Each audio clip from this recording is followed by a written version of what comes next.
open that coffin. You know, there isn't just a dead body in there. There might also be... Oh, the lid's coming off. Now we can see inside.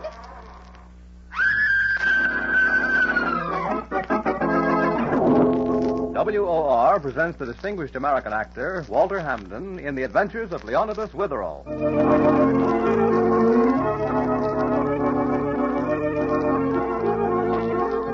Leonidas Witherall's always getting mixed up in murder. You wouldn't think so. He looks just like Shakespeare. It's his beard, and he's head of an important school for boys in New England. He also writes thriller stories on the side, the Lieutenant Hazeltine Stories. And as director of a school, Leonidas has been called to Chicago for an educators' convention, hasn't he, Mr. Hampden? Yes, in his home at 40 Birch Hill Road, Dalton, Bill Shakespeare, as his friends call him, is about to leave for the railroad station, valise, pince-nez, beard, and all. And he's to be accompanied by the neighborhood housekeeper, the indomitable Mrs. Mullet. Forget anything, Mr. Witherall? No, I remembered everything, Mrs. Mullet. How about you?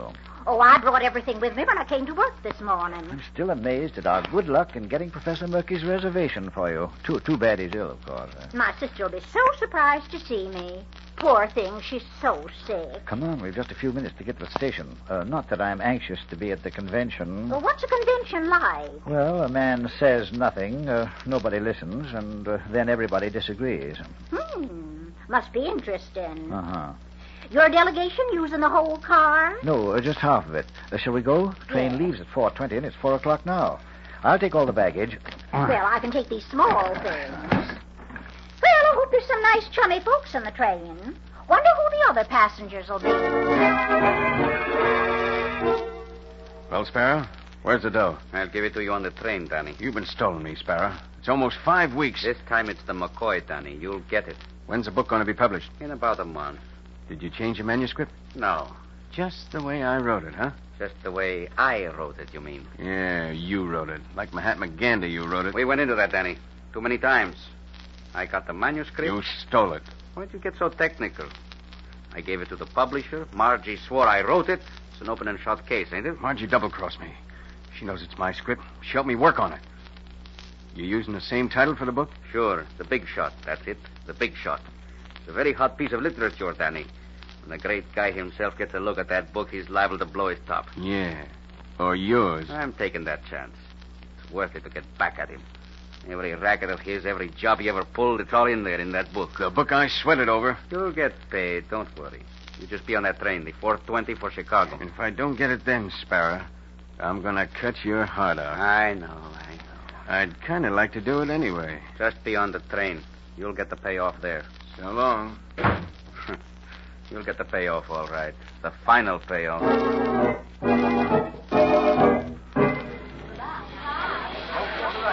Track 8, the commander for Chicago. Track 8, the commander for Chicago. It's 4:20, Mr. Witherall. Why doesn't the train leave? Look out on the platform, Mrs. Mullet, and you'll find the answer. See the men out there? Oh, yes. Say, that's a funeral. Well, sort of. They look sad. That's what's delaying us. Poor fellas. Bet the dead man was a good friend of theirs. They look so sad. They're putting the coffin into the baggage car now. It won't be long. Just my luck to be on a train with a coffin. They say it's very bad luck. Track 8, the commander for Chicago. Track 8, the commander for Chicago. Easy now, Red. Easy, don't drop it. Look sad, you dope. Look sad. This is supposed to be a funeral. Yeah. I never thought a coffin weighed so much. All right, slide it on the wagon. The guys will roll it into the baggage car. Now, here we go. Hey, listen, Benny. Why'd the boss want to pull the job this way? Ain't this an awful screwy way to do it? He said it's the only way, and we got to do it. Furthermore, we can't miss either. After the coffin's in the baggage car, I got the whole plan doped out. It's a good thing you got strong knives. Yeah, it ain't so hard. I take these things for granted. Besides, Brain says if I miss, it's going to be awful sad for me. Hey, they got the coffin inside. Yeah, I better get on there, believe him. Goodbye, everybody. The commander for Chicago. Hey, Benny. Don't forget, the baby we're after is in compartment 6, car 5. Yeah, I know. Boss is on car 5, too. Goodbye. Goodbye, Red. You gonna sit here by the coffin, mister? Yeah, I'm the guy. Gonna ride to Chicago with a stiff. Nice company I pick, huh?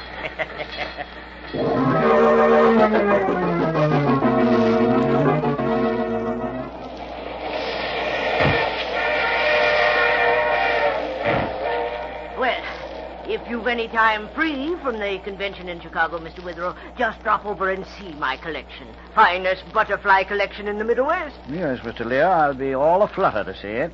My, it's late, isn't it? And here I've been talking almost forever to you and Mrs. Mullet. Oh, not forever, Mr. Lear. Just seems that way. Well, it was a real pleasure to make your acquaintance. Mrs. Mullet? Good night, Mr. Lear. Mr. Witherall? Good night. I'm going back to the observation car. I always take 10 deep breaths of pure air before I go to bed. Huh? Puts new oxygen in the lungs. See you in the morning. Help you with your compartment, sir? Yes, Paula, thank you. Well, I better be going to my compartment, too. I'll be in number 4, you know. Then there's the one next door to here. That's 6. This one's number 8, isn't it? That's right, ma'am. All right. Come on. I'll make up number 4, ma'am. Be back soon. Listen, Mr. Witherall. You hear them next door in number 6? Why, they're arguing so loud it comes right through the wall. Okay, so I double-crossed you, so what? You low-down rat. Evidently, they're not honeymooners. Go on, tell the police. You wouldn't get the first base. The big shot's going to be printed. I'm the guy that wrote it as far as everybody's concerned, and you're just a nuisance. Now, what can you do about that? I gave up Denny on account of you. I helped him work on the book. Then I stepped all over him and swore you wrote it. And why? Because you said you and I was going places together. You gave official testimony. You can't perjure yourself. You were up a tree, and I got you there. So what? Danny's on this train. Did you know that? Sure, I told him to be here. Told him I'd pay off. But me, I don't get a nickel. Not a cent. Besides, quit chasing me around. You annoy me. You don't really mean that. You used to like me so much. Embarrassing. We better stop eavesdropping, Mrs. Mullet. Why, not in your life. Just when it's getting interesting. Let go of me. You're getting that cheap powder all over my shoulders. Don't you feel like kissing me good night? Get out. You make me sick. You don't want no part of me, huh? I get no money, no nothing. Okay. We'll see who wins the last round. Oh, hang up, will you? I want to go to bed. When I get finished with you, they'll put you to bed with a shovel. Mrs. Mullet, that's hardly the sort of idyllic conversation to make a nice lullaby. Well, I suppose you're right.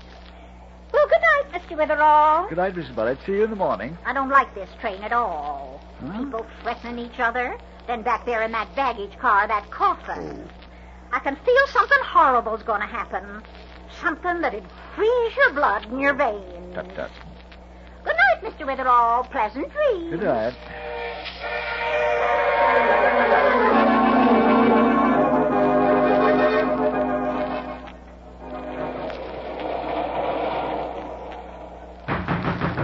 Wake up, mister. It's 2:30 a.m. Coming into Cleveland. Wake up. George. Huh? Oh, yes, sir. George, it may be necessary to wake my fellow passenger in the next compartment there, but could you do it with a shade less violence? I've been trying desperately to fall asleep. Well, he's going to miss Cleveland. I got to get him up. Yes, but all you have to do is to wake one man. You're not supposed to blitzkrieg the train. He paid me $5 to make sure he gets off of Cleveland. I practically broke down this compartment door, but I can't get him up. Well, keep trying. The lucky fellow's probably a heavy sleeper. Good night.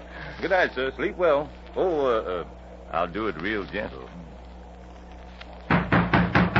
Wake up in there! Here comes Cleveland! George, why don't you open his door and go in, eh? Oh, it ain't right. I'm not supposed to do that. Well, if you're going to continue your present tactics, would you please get something for me? Why, yes, sir. What? Small bottle of ether. Oh, I guess I better go in. It's the only way. Yes. Now I can get some sleep, I hope. Oh, my goodness. He's... Oh, my. Conductor! What's Conductor! wrong, George? Oh, the man, the fella in compartment 6, he's... Oh, my. Oh. What is it? That man's dead. I'll get my bottle. Dead, eh? Yes, sir. D-A-I-D, dead. Well, I hope your medical diagnosis is better than your spelling. What happened, Mr. goodness. Witherall? George says the passenger in the compartment between us is dead. Yeah, go on in. You'll see. I knew it. I told her there'd be trouble. Well, let's see. Come into the compartment. He's dead, all right, no matter how you spell it. Well, who is he? Yeah, I don't know. Say, that's funny. This man looks different to me. Different, George? Uh-huh. Well, all men's faces change a little when they die, for the better. Yeah, I suppose so. Of course, I never did see him so good anyway. Now, what's up, George? The old passenger in 6, he's dead. Yes. Who's this fella? I believe the phrase is an innocent bystander, Conductor. My name is Leonidas Witherall. Anybody know the name of the dead man? Evidently not. All right, I'll wire the police at our next stop. They can take over from there. Now, let's look around and see who this fellow is. Well, you should let Mr. Witherall take charge. He's used to solving murders. How do you know this man was murdered? Oh, when Mr. Witherall's around, practically everybody gets murdered after a while. We don't, Mrs. Mullet. Don't exaggerate. All right, folks, everybody go back to bed. You're going to be holding your teacher's convention in this compartment. Say, why not let Mr. Witherall take charge? Yeah, sure. We all know him. He's sort of detective. Are you a detective, mister? You with a beard. Officially, no. Occasionally, by an odd and unpredictable series of circumstances, yes. Serious. Okay, so you're a detective. Well, get going. Maybe you can help find out who this dead man is. Well, here's his wallet in his hand. Let me see what's it. His name's Thomas Bridges, 147 Mandalay Boulevard, Boston. Well, look. Here in his coat is the ticket. A return ticket from Chicago. Chicago? Well, that's strange. So it is. Well, why is it strange? We're going to Chicago, aren't we? Yes, but this man asked George to get him off at Cleveland. Think he really was bumped off, Mr. Witherall? Well, there are no signs of violence, Conductor. Mr. Witherall, I just heard. Isn't it too shocking? Oh, yes, Mr. Lear, very unfortunate. A heart attack, probably. Oh, probably. Some people will disobey M.N. M.N.? Mother Nature. Yes? They strain themselves so. Oh, okay, QED. Who's been hurt? This gentleman on the bed. He's dead. Well, that's not... Why, that's... Thomas Bridges? Yeah. Yeah, Bridges. Did you know him? We met in the diner. And what's your name? Margie. Margie McIntosh. Conductor, I think it would be best if we all went back to sleep. When the police come, we can find out exactly what's happened. Good idea. Well, pleasant dreams. Oh, excuse me, but could you tell me what's happened? Hey, what are you poking around for, mister? Well, I'm a writer. I sometimes do newspaper work. My name's Randolph. Danny Randolph. Man named Bridges just kicked off. Oh, I see. Well, look, could I just take a look and see... Did you say his name was Bridges? That's right. We'll tell you if anything exciting develops after the police arrive, Mr. Randolph. Well, I'd appreciate it. I'm down car 12. I'd like to know everything that happened. Break it up, folks. Everybody back where you belong. I'll turn out the light, Mr. Witherall, and close the door. Yes, I'll be in the next car if you need me. Oh, thank you, Mr. Lear. So will I. But I don't think I can help much. Well, you never can tell. Good night, Miss McIntyre. Don't forget to tell me when the police come. Keep me up to the second. Oh, certainly, Mr. Randolph. I'll be in car 7 if you want me, Mr. Witherall. All right, Conductor. Well, I guess I'll be going back to my compartment. Don't go to your compartment. Why? We've got some work to do about the dead man. Now, don't tell me you're going to go sticking your nose into this. You know, every time you get mixed up in a murder, somebody tries to strangle you. Wait till the car quiets down. Won't take a second. Then we'll sneak into compartment 6. What for? Well, I've been thinking of George's remark that the gentleman in the compartment looked different. Oh. Also, the fact that the original passenger in number 6 wanted to get off at Cleveland. And the dead man has a return ticket from Chicago. Did you say the original passenger? Yes, the corpse in 6 isn't the man who belongs there at all. I think someone else was there originally. How can you be sure? Well, in going through his trunk, I noticed that although it was equipped with a splendid wardrobe, the pajamas were missing. They weren't anywhere in the room. You see, the man who slept in there first must have been wearing them. Ah, the passage is empty, and the conductor's obligingly lowered the lights. Come on now. Here's the door. Come in very quietly. What are you going to do? Shut the door. That's it. Now hand me those bedroom slippers on the floor. Here you are. Thank you. I just tried them on this man. Wait, I'll get the shoes off first. There. Now, you see? They don't fit. Right. This compartment doesn't belong to Mr. Bridges at all. Well. It belongs to someone else. Someone who's wearing pajamas. Someone who undoubtedly has been murdered. Well, who? Where'd it be? Well, where would you look for a dead body, Mrs. Mullet? In a coffin? Clever of you. In a coffin? You mean... That the real murdered man is in the baggage car. In the coffin, brought here during the funeral. Logical, isn't it? Come on. You're not going to the baggage car, are you? I certainly am. Now, someone's guarding that coffin. It's law. So we'll have to dispose of him. Then we can go ahead. Go ahead with what? We can go ahead and open the coffin. Yes, we can go ahead and open... Mr. Witherall.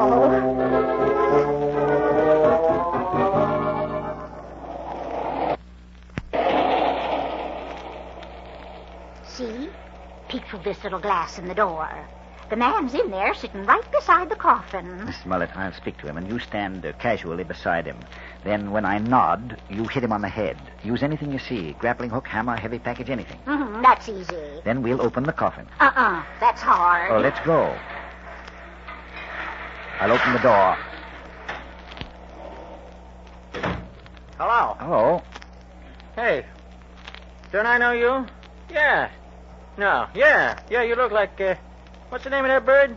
Not Bird, Bard. Shakespeare. Yeah, that's the bird. Then you're acquainted with him, eh? Oh, sure. Not personal. I read 2 of his plays, Romeo and Juliet. 2? Who's the dame?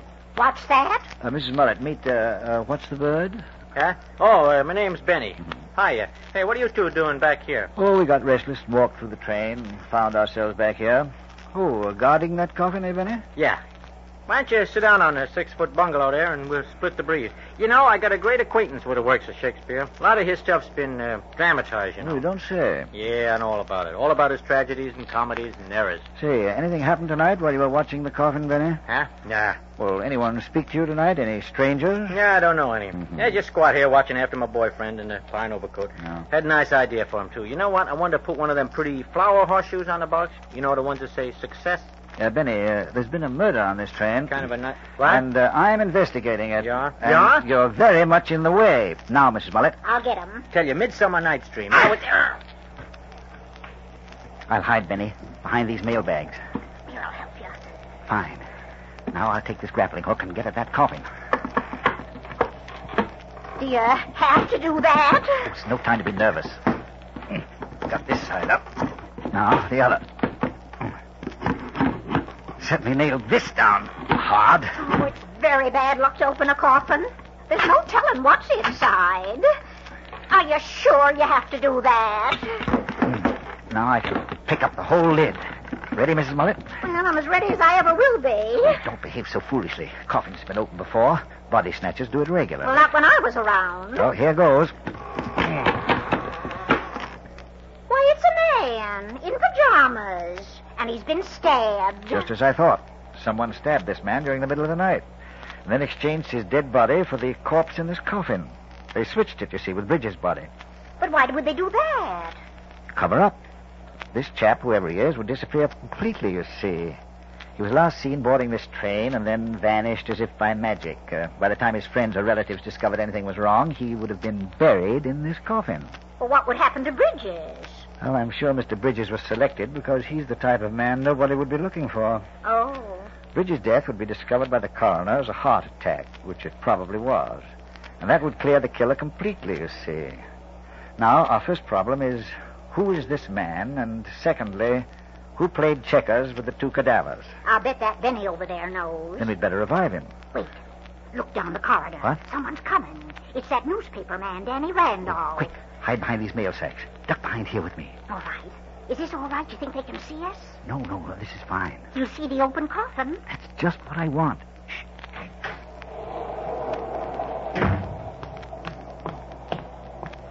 Holy smokes. Margie, what are you doing here? Shut up. Not so loud. You noticed the same thing, huh? The wrong guy in Sparrow's compartment. Yeah, I figured somebody pulled a switch. There he is. See him in the coffin? Yeah. I'll bet you can explain how it happened. Are you crazy?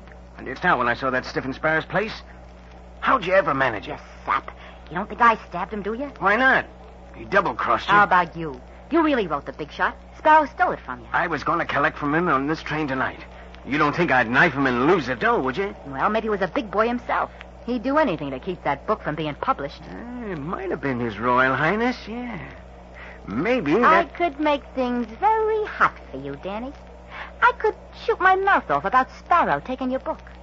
That'd give you a terrific motive. Yeah, and I could tell a cute yarn about how you got to swear he wrote it. And then told you to go jump in the drink. We don't have to be nasty to each other, Danny. We could be friends again. I've always been kind of sorry we broke up. Haven't you? First you had me, and then you cashed me in for Sparrow. Now he's gone, you figure you'll take me back. You're a high-class twist, ain't you? I'll keep quiet. We can take up where we left off. Yeah, sure. I could trust you. Wanna kiss and make up? So you can get the dough from the book, huh? Go on, scram before I push your face in. But, Danny... I'm getting out of here. This guy's no place to be with Sparrow lying in that coffin. Wait, Danny. Let me alone and keep your trap shut. Danny, come back! Danny, wait a minute. Quite a girl, ain't she? Yes, a charming twist. Do you think she killed Sparrow, or did Danny do it? You've forgotten the suggestion Danny made himself. Maybe it was the gentleman they called the Big Shot, who's about to be exposed by that book. Well, how can you find out who it was? Well, it seems rather simple to me. Since this is all because of the manuscript of a book, whoever has that script is the killer. We'll have to search for it in their berths, in Margie's, Danny's, and Well, how Dan's. do you search the Big Shot? You don't know who he is. At least I can eliminate the first two. Mrs. Mullet, how's your scream these days? Well, after seeing you open that coffin, should be very good. Well, I want you to stand at one end of that car up front and scream for all you're worth. All right. Then lead everyone on a merry chase all through the train. I want about 3 or 4 minutes of confusion to examine Margie's and Danny's luggage. Suppose the manuscript ain't there. Then we know the Big Shot did the killing, and we'll have to find him. Let's go up front. All right. Leave Benny there. He seems to be resting so peacefully, probably dreaming about those 2 plays, Romeo and Juliet. Come on. Ready, Mrs. Mullet? Ready, Mr. Witherall. Go on.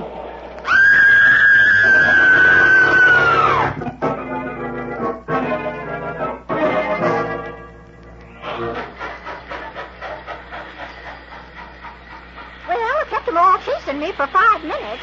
Did you find the manuscript, Mr. Witherall? Yes, I did, and I left it where I found it, too. Who had it? It was in... Here's the station, Mr. Witherall.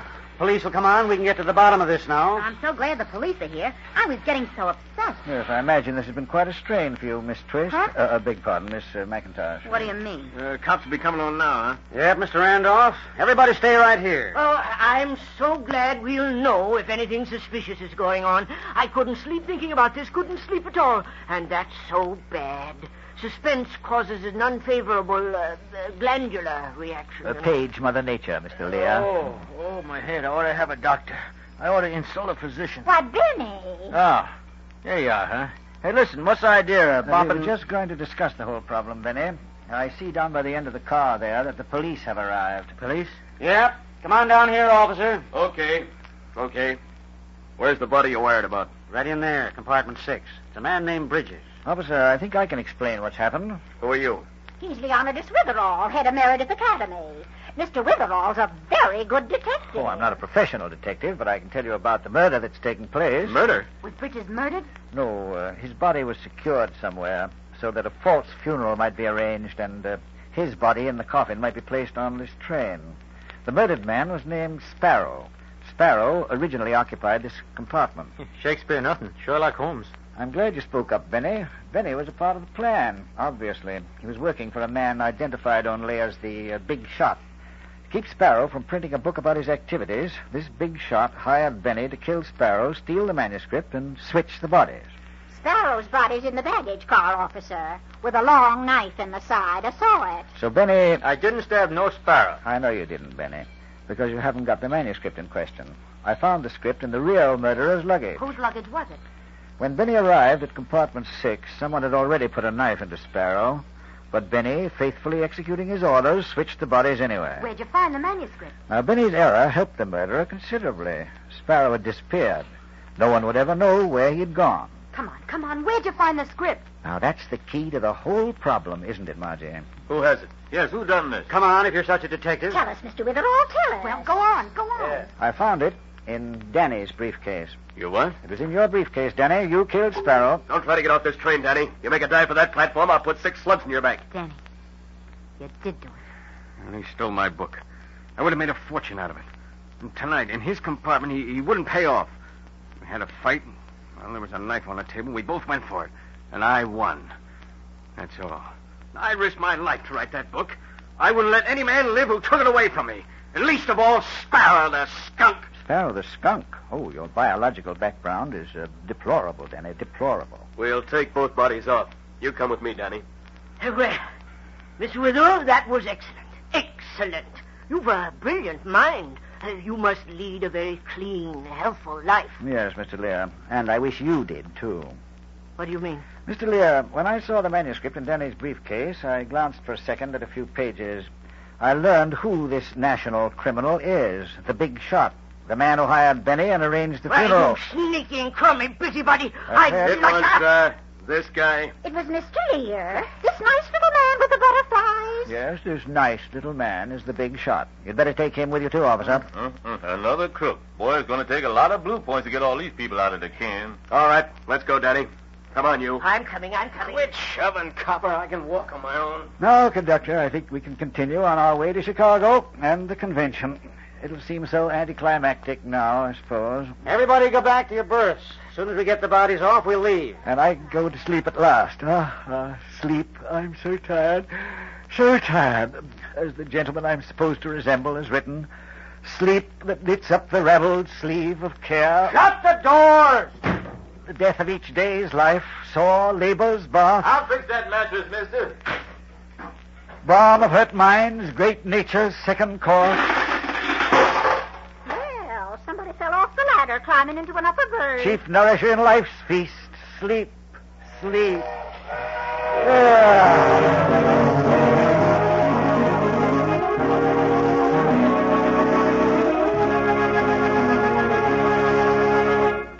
WOR has presented the distinguished American actor Walter Hampden in The Adventures of Leonidas Witherall. Mrs. Mullet is played by Ethel Ramey. The character of Leonidas Witherall is from the mystery novels by Alice Tilton. The radio script is by Howard Merrill, and the program is directed by Roger Bauer. Witherall's involved in a history-making event next week, isn't he, Mr. Hampden? Yes, the next week's story is about that miraculous and infinitely rare event, a nylon sale. It's a delightful and very exciting adventure in homicide, and I hope you'll be listening next Sunday at 7. Now, good night.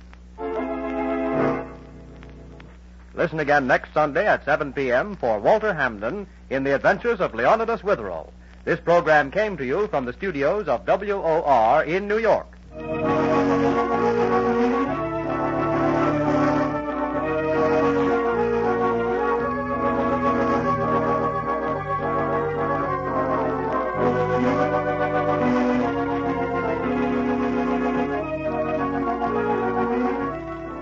This is Mutual.